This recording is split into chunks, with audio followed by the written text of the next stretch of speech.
Fire family, Ricky Fire, Contact, levels. There is no danger. Who God bless me, say no man can them style. Dati hakuna murume asingade, hakuna mkazi asingade. Ukaona murume asingade, mupurire ito abude banze. Dati hakuna mkazi we asingade, hakuna murume we asingade.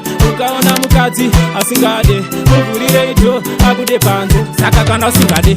Uri kuti wakabva pai asi kudenga wakadonha kai ungakundwe nyuhai kana huku inopa masai aiwa zvakaoma semangai ngatirumbidze zvimoko nana mai vanoita tifare vanotipa joy kana usingade zvimoko richire manhai chimbozvibvunza wai asi une mashai ndosaka madhi akatora mai Ekoni Prince Bara akatora mai Nati Chehepi akatora mai Ino Ricky Fire na Empress Puki dati hakuna murume asingade hakuna mukadzi asingade ukaona murume asingade mupurire ito abude panze ndati hakuna mukadzi we asingade hakuna murume we asingade ukaona mukadzi asingade mupurire ito abude panze kukundwa here nevana vekumahumbwa noti ndini firimoni iwewe madhumbi zvichireva anoda noda kudoda noda kuchoda kana nini ndinoda kana wewe usingade saka panze buda tarisa Fiona adiwa nakuda isuve chishona atimire kuda chakaipa chete kuti kudade kuda ndati hakuna murume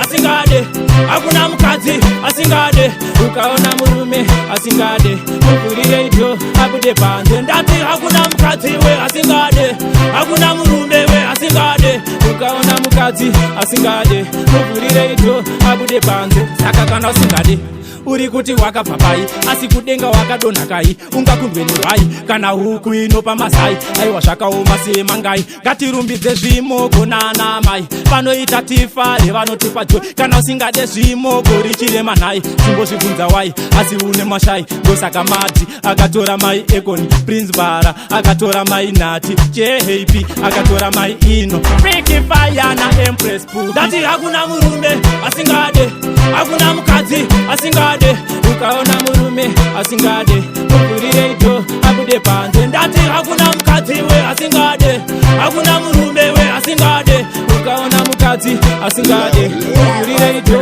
abude panze. Yeah, it's the Bobo man. Choose Sport Records me there. Ricky Fire, show them style. There is no danger. Who God bless me say no man kiss.